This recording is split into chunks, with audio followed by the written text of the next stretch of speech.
Hello বন্ধুরা, সবাই কেমন আছো? আবার একটা আমার নতুন ভিডিওতে তোমাদেরকে স্বাগত। দেখো, আজকে নিয়ে চলে এসেছি পাকা পটলের রেসিপি। পাকা পটলের বানাবো ভর্তা। তার জন্য পটলগুলো একদম পাকা ছিল, ছোট ছোট করে কেটে নিয়েছি। আর নিয়ে নিয়েছি কালো জিরে, একটি শুকনো লঙ্কা, রসুন কুচি আর পেঁয়াজ কুচি। ব্যাস এটুকুতেই এখন আপাতত লাগবে। তারপরে কী কী লাগবে তো তোমরা দেখতে থাকো।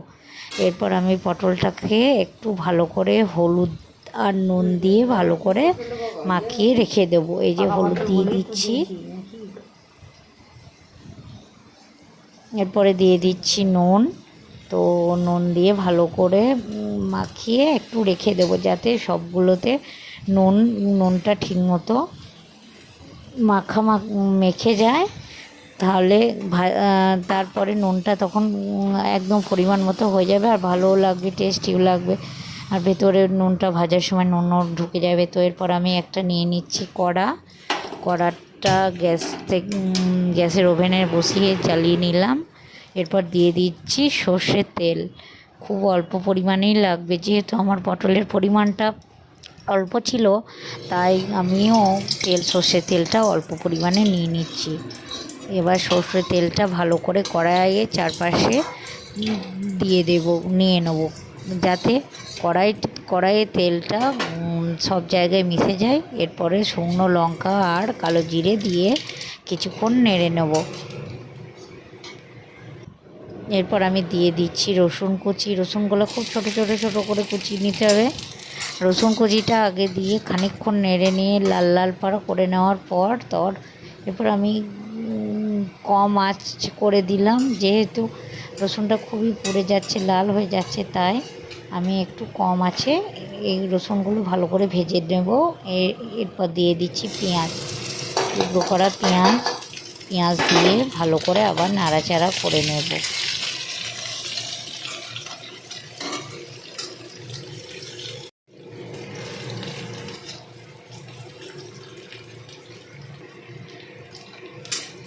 তো বন্ধুরা দেখো, আমার পেঁয়াজটা লাল লাল পাড়া হয়ে গেছে।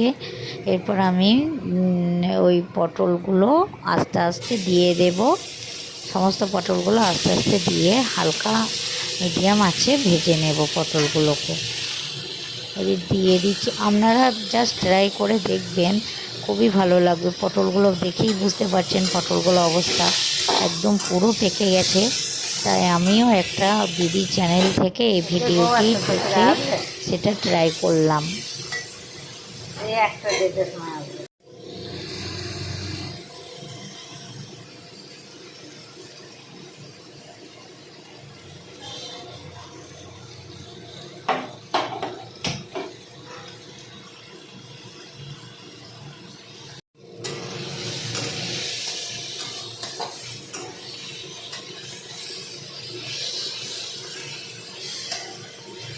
আমি কম আঁচে ভেজে নিয়েছি। এবার যেহেতু আগে মাখিয়ে রেখেছিলাম পটলটি নুন দিয়ে, সেহেতু খুবই অল্প পরিমাণে নুন দিয়ে দেব। আর দিয়ে দেব সামান্য পরিমাণ চিনি। পটলে যেহেতু মিষ্টতা আছে, সেই জন্য খুবই অল্প চিনি দিলাম। এটা আপনারা না চাইলেও না দিতে পারেন। আমি যেহেতু ভর্তাটা একটু মিষ্টি মিষ্টি খেতে পছন্দ করি, তো তার জন্য আমি অল্প পরিমাণে চিনি মিক্স করে দিলাম। তো আপনারা এটা না চাইলেও করতে পারেন।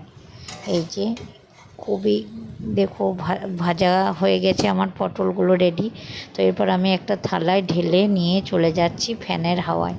যেহেতু রান্নাটা আমাকে তাড়াতাড়ি করতে হবে, তাই হাতে টাইম খুব কম, তাই আমি ফ্যানের হাওয়ায় ঠান্ডা করে নিয়ে ভাজা পটলগুলি নিয়ে একটি মিক্সিতে ভরে নেব। মিক্সিতে সব নিয়ে নিচ্ছি। তো বন্ধুরা দেখো, তেলটা একটু বেশি হয়ে গেছিলো, তাই আমি তেলটাও নিয়ে নিলাম, হাতে করে চেঁচে চেঁচে নিয়ে নিলাম।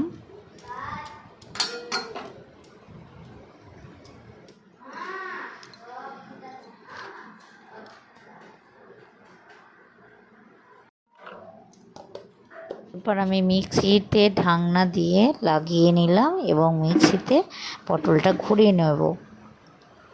তো ফিরে এসে দেখো বন্ধুরা, খুব সুন্দর মিক্সিতে পেস্টটা হয়ে গেছে। তো এবার আমি একটা থালায় তুলে নিলাম আর দিয়ে দিচ্ছি কড়াই সামান্য অল্প পরিমাণে তেল। আমার এখানে তেল দিতে লাগেনি, যেহেতু সে আগের পটলগুলো ভেজে রেখেছিলাম তো সেই তেলই ছিল। তো এটা আমি খুব কম আছে, অল্প আঁচে দিয়ে 5 থেকে 10 মিনিট একটু নাড়াচাড়া করে নিচ্ছি, যাতে ভর্তাটা খুব একটু সেন্টও হয় আর সুগন্ধ হয় আর ভালোও লাগে খেতে। তার জন্য আরও একবার আমি কড়াইতে দিয়ে নেড়ে নিচ্ছি ভর্তাটা।